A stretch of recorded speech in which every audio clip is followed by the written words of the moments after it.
प्रभु यीशु मसीह के मधुर नाम में आप सबको जय मसीह की। परमेश्वर की गवाही की इस श्रृंखला में हम सीख रहे हैं कि परमेश्वर कैसे अपने लोगों की गवाही देता है। पिछले संदेश में हमने सीखा कि प्रभु यीशु मसीह ने नतनएल की गवाही कैसे दी, उसके इजरायली होने पर, और उसकी इस बात की गवाही दी कि वो उसके अंदर कोई भी कपट नहीं है।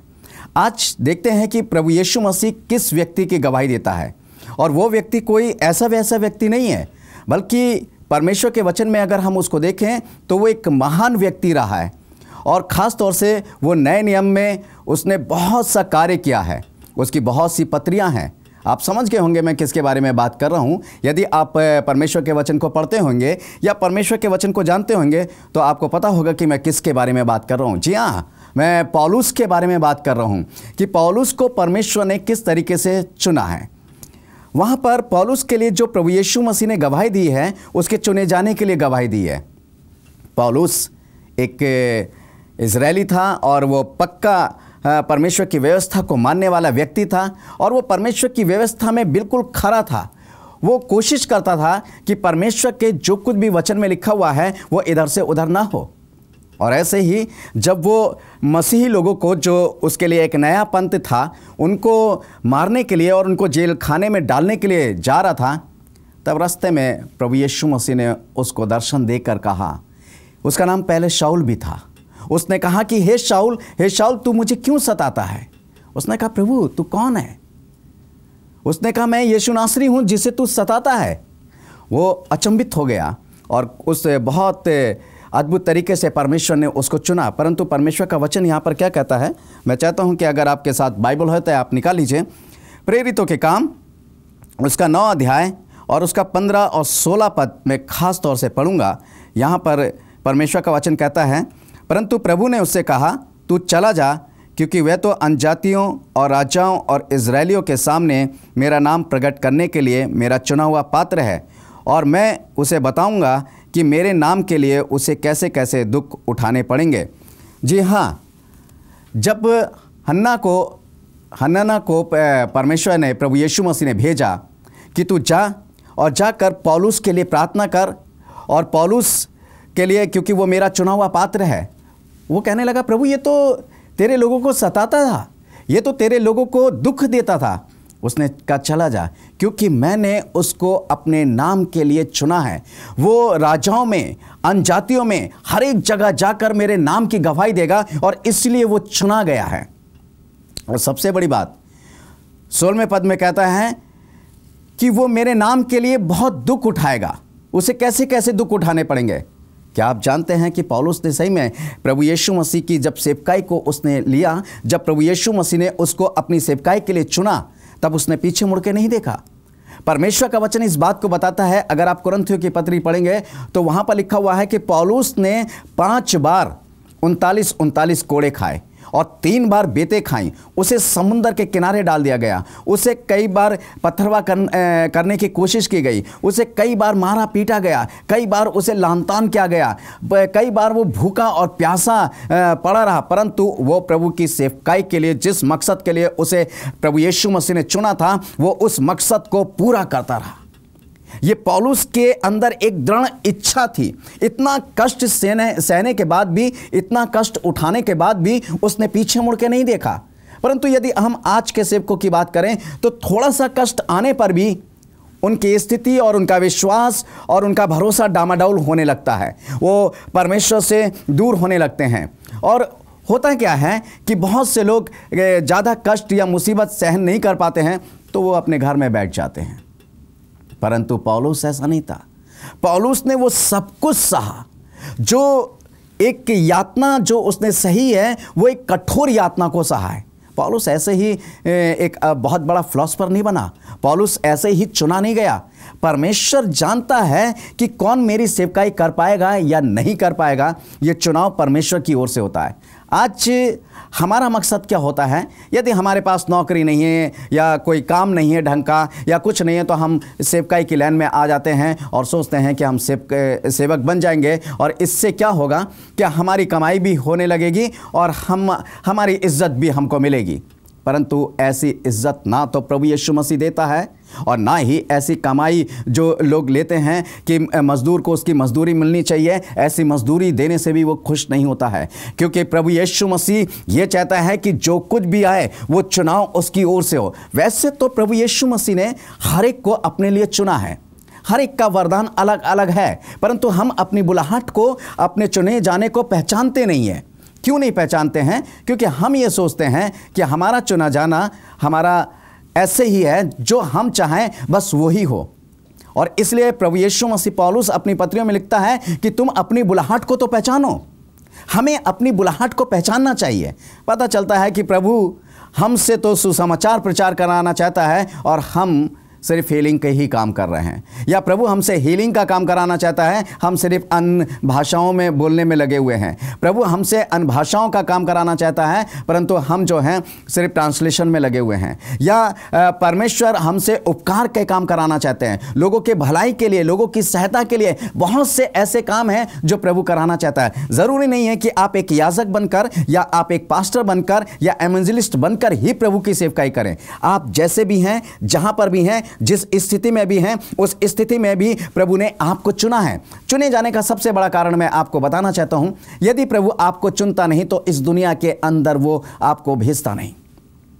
सबसे बड़ा कारण यही है कि परमेश्वर ने हमको चुना है, परमेश्वर ने हमको बनाया और हमको पैदा इसलिए करा है कि हम उसके काम को कर सकें, उसकी महिमा को कर सकें। कैसे चुनता है परमेश्वर, किस तरीके से उसका चुनाव होता है, आइए देखते हैं परमेश्वर के वचन में से। मेरे साथ निकाल लीजिए गिनती की पुस्तक और उसका 16 अध्याय और उसके 7 पद में यहाँ पर इस प्रकार से लिखा हुआ है, और कल उनमें आग रखकर यहोवा के सामने धूप देना, तब जिसको यहोवा चुन ले वही पवित्र ठहरेगा। जी हाँ, जिसको परमेश्वर चुन लेगा वही पवित्र ठहरेगा और कोई नहीं। आप कितना भी अपने आप आकर परमेश्वर की सेवा करना चाहें तो आप नहीं कर सकते, क्योंकि चुनाव परमेश्वर की ओर से होता है। बहुत से इजरायली उस समय रहे होंगे, बहुत से यहूदी उस समय रहे होंगे, मगर पौलुस भी उनमें से एक था। और पौलुस जब स्तेफनुस को पथरवा किया जा रहा था, तब पौलुस उसके वध में सहमत था। परमेश्वर का वचन इस बात को बताता है।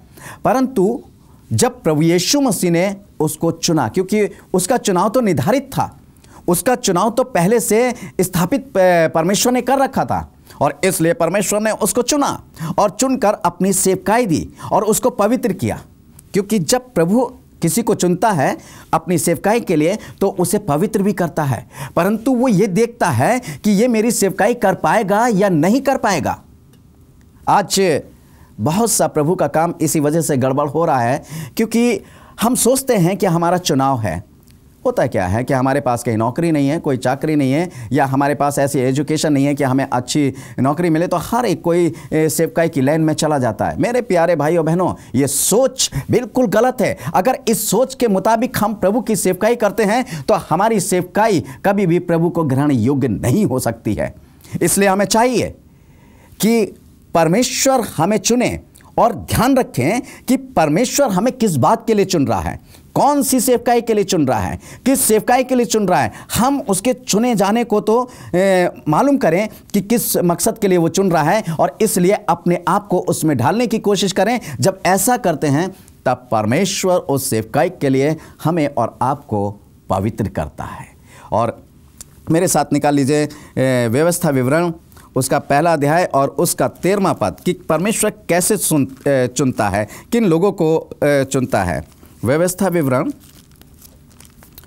उसका 1 अध्याय उसके 13वें पद में लिखा हुआ है, इसलिए तुम अपने अपने गोत्र से बुद्धिमान और समझदार और प्रसिद्ध पुरुष चुन लो, और मैं उन्हें तुम पर मुखिया ठहराऊंगा। परमेश्वर कहता है बुद्धिमान और समझ और प्रसिद्ध व्यक्ति का मतलब क्या होता है कि जिसका नाम अच्छा हो, समाज के अंदर, परिवार के अंदर, दोस्तों के अंदर, जहाँ पर वो रहते हैं, मोहल्ले पड़ोस के अंदर उसका अच्छा नाम हो, उसका नाम बदनाम ना हो। और परमेश्वर कहता है कि ऐसे जो व्यक्ति हैं, जो समझदार हैं, जो बुद्धिमान हैं, और जिनका नाम मोहल्ले पड़ोस में या समाज में या अपने परिवार में अच्छा है, बदनाम नहीं है, ऐसों को तुम चुन लो और परमेश्वर के सामने लाओ। परमेश्वर कहता है कि मैं उन्हें पवित्र करूँगा, कौन है समझदार? क्या आज हम अपने आप को बुद्धिमान कह सकते हैं? क्या हम समझदारी के साथ काम कर रहे हैं?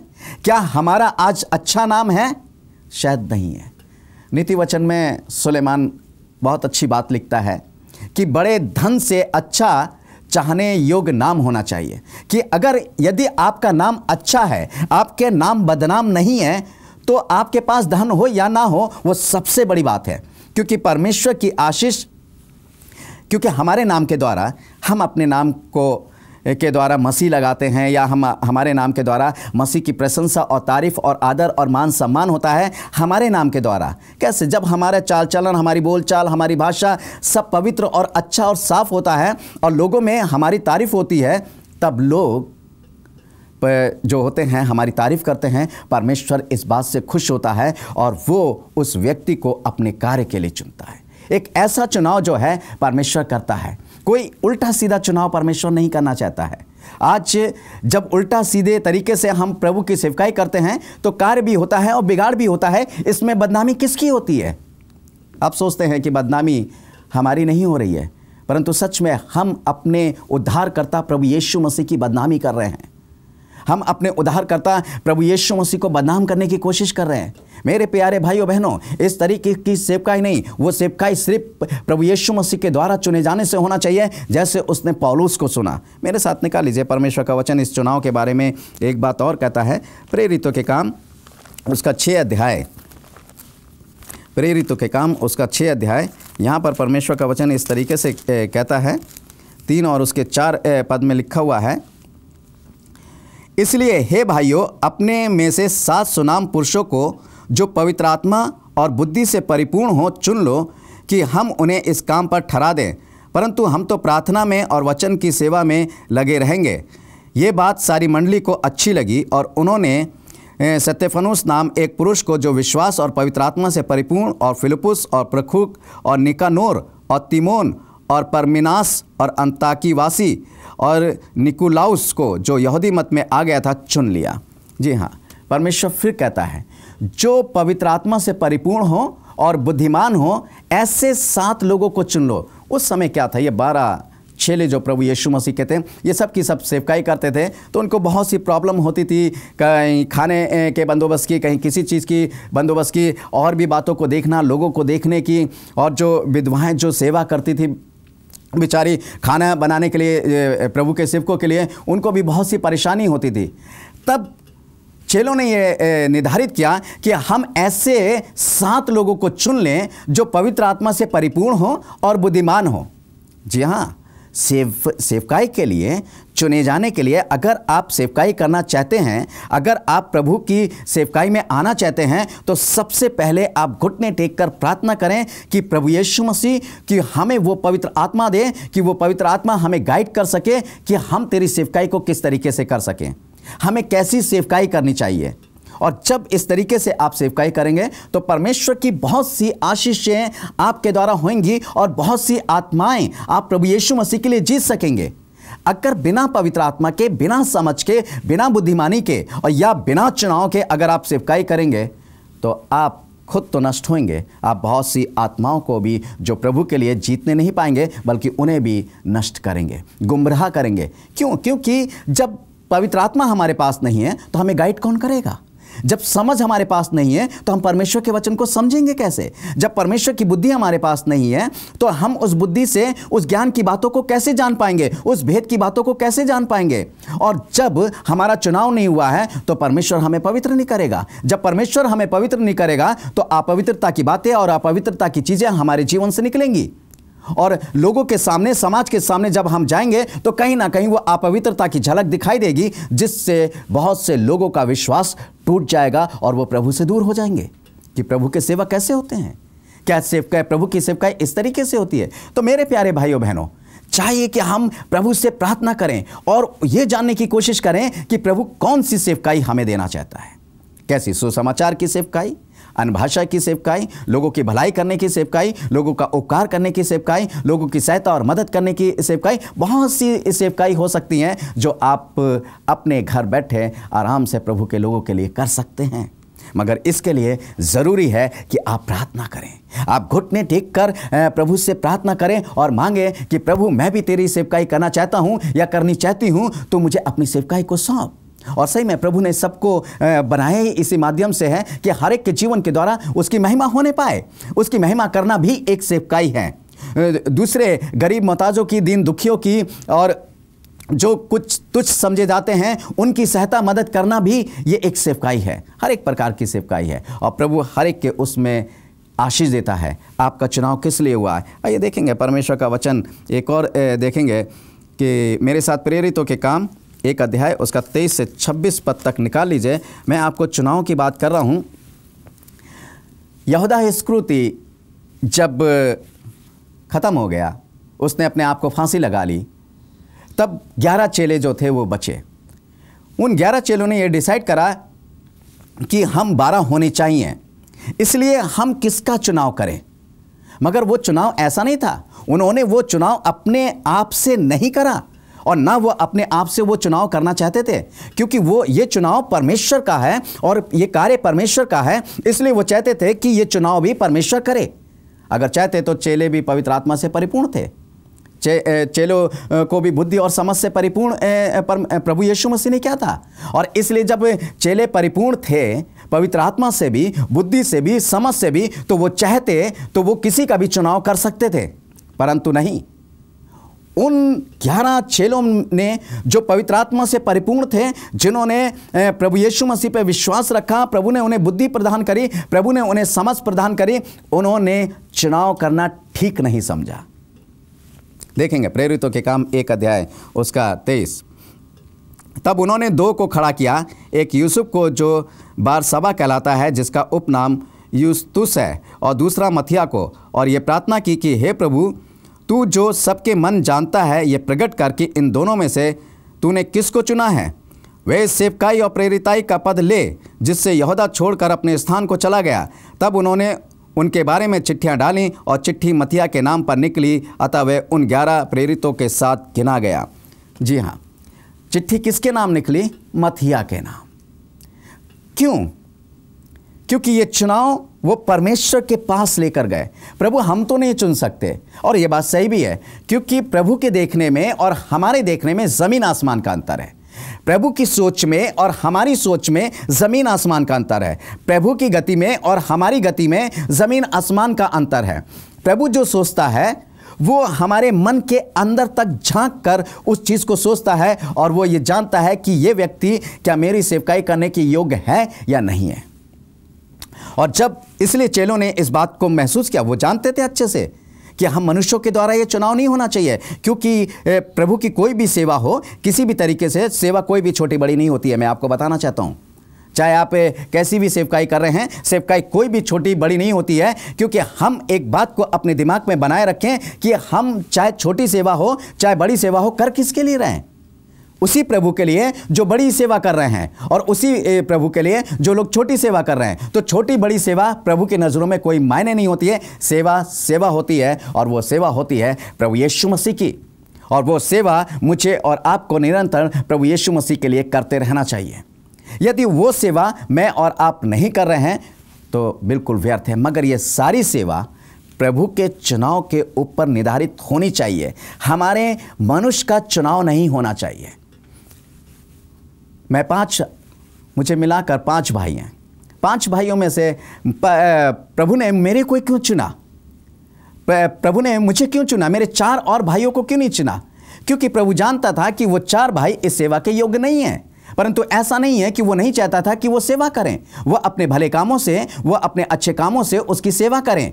वो अपने रहन सहन के द्वारा समाज के अंदर जहाँ पर भी रहते हैं, अपने मोहल्ले पड़ोस में रहकर इज्जत की ज़िंदगी को जिएं, एक वफादारी और ईमानदारी की ज़िंदगी को जिएं, जिससे लोग ये कह सकें कि सच में ये प्रभु यीशु मसीह का मानने वाला व्यक्ति है।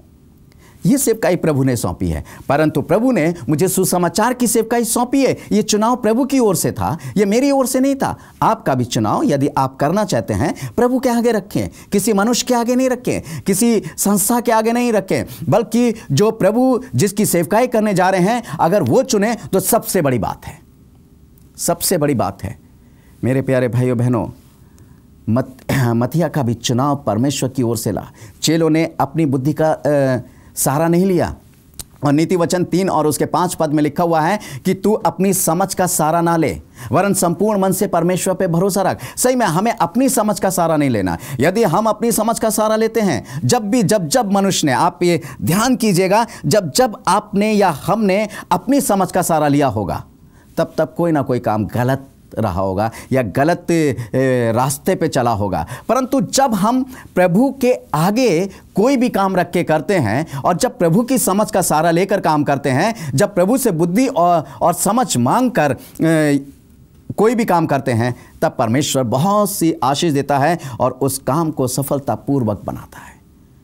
हमें चाहिए कि हम अपनी हर बात को परमेश्वर के आगे रखें। हमें चाहिए कि हमारा चुनाव भी परमेश्वर की ओर से होना चाहिए। हम जानते हैं कि हम अनजाति लोग थे। हमें मसीह होने के लिए भी हमारा ये भी चुनाव, बहुत बड़ी बात है कि हम मसीह होने के लिए चुने गए, कि परमेश्वर ने हमें मसीह बनाया। जब परमेश्वर ने हमें मसीह बनाया और हमें मसीह होने के लिए हमारा चुनाव हुआ है, तो फिर हम अपने मसीह जीवन को बरकरार बनाए रखें। जो मसीह चाहता है, मसीह की सारी बातों को अपने जीवन में बनाए रखें। मसीह की सारी अच्छी बातों को, अच्छी आज्ञाओं को अपने जीवन में बनाए रखें। उसके वचन को अपने जीवन में बनाए रखें। और जब हम उसके वचन को अपने जीवन में बनाए रखते हैं, जब हम उसकी इच्छा को अपने जीवन में बनाए रखकर उसके अनुसार चलते हैं, तब परमेश्वर बहुत सी आशीषें देता है। तब ये सेवकाई होती है कि हम मसीह के लिए चुने गए हैं। हम किसके लिए चुने गए हैं? हम मसीह के लिए, मसीह होने के लिए चुने गए हैं। ये बहुत बड़ी बात है कि हम मसीह होने के लिए चुने गए हैं। मैं चाहूँगा मेरे साथ एक और निकाल लीजिए, वो याकूब की पत्री, उसका 2 अध्याय और उसके 5 पद में यहाँ पर इस प्रकार लिखा हुआ है। याकूब 2 और उसके 5 पद में, हे मेरे प्रिय भाइयों सुनो, क्या परमेश्वर ने इस जगत के कंगालों को नहीं चुना कि विश्वास में धनी और उस राज के अधिकारी हों जिसकी प्रतिज्ञा उसने उनसे की है जो उससे प्रेम रखते हैं। जी हाँ, परमेश्वर का चुनाव ये नहीं है कि वो बहुत हाई फाई वालों को चुने, बहुत एजुकेटेड लोगों को चुने, ये ज़रूरी नहीं है। परमेश्वर ने, जब हम 12 चेलों की बात करते हैं, तो परमेश्वर ने अपने लिए मूर्खों को चुन लिया। वो मूर्ख जो सारे चेले अंगूठा टेक थे, जिनको और कोई भाषा भी नहीं आती थी, परंतु जब वो चुने गए तो परमेश्वर ने अपना पवित्र आत्मा दिया। और पवित्र आत्मा देने के बाद आप देख सकते हैं कि चेले सारे संसार के अंदर फैल गए। संत थॉमस हिंदुस्तान के अंदर आया। क्या वो हिंदुस्तान की भाषा को जानता था? क्या वो हिंदुस्तान की भाषा को समझता था? वो तो सिर्फ एक ही भाषा जानता था और वो गलीली था। वो सिर्फ एक भाषा जानता था, उसके बाद और कोई भाषा नहीं आती थी। परंतु जब पवित्र आत्मा आया तो चेले अन भाषाएं बोलने लगे। और जब वो अन भाषाएं बोलने लगे तो वो उसी भाषा के अनुसार अलग अलग देशों में जाकर प्रभु का काम करने लगे। मेरे प्यारे भाइयों बहनों, परंतु वो विश्वास में धनी थे। आज हमें भी विश्वास में धनी होना है ताकि हम परमेश्वर के चुनाव को कर सकें, परमेश्वर के चुनाव के सामने खड़े हो सकें। और जब परमेश्वर हमें चुने तो हम प्रभु से कहें कि प्रभु तू हमें पवित्र कर, तू हमें पवित्र कर और हमारी इस पवित्रता को बरकरार बनाए रख। हाँ मेरे प्यारे भाइयों बहनों, जब प्रभु पवित्र करता है तो अपनी बहुत सी आशीषें देता है। और जब वो आशीष देता है तब हमारे द्वारा जो है सेवकाई होने पाती है। आइए हम सेवकाई के लिए प्रभु से प्रार्थना करेंगे। स्वर्ग और पृथ्वी के सृष्टिकर्ता परमेश्वर यहोवा, हम एक बार फिर से आपके अनुग्रह के सिंहासन के पास प्रभु यीशु मसीह नासरी के नाम से आते हैं और तुझसे ये प्रार्थना करते हैं प्यारे प्रभु जी कि जितने लोग भी अगर तेरी सेवकाई करना चाहते हैं उन सबको तेरे अनुग्रह के सिंहासन के पास लाते हैं। चाहते हैं प्यारे प्रभु जी ये चुनाव तेरी ओर से हो। सबका प्यारे प्रभु अपने पवित्र आत्मा से अभिषेक कर और उन्हें पवित्र कर कि वो तेरी सेवकाई के लिए खड़े हो सके। उनके विश्वास को दृढ़ कर ताकि वो विश्वास में धनी हो सके। प्यारे प्रभु जी इन सबको तेरे हाथ में सौंपते हुए ये प्रार्थना प्रभु यीशु मसीह नासरी के नाम से मांगते हैं, आमीन।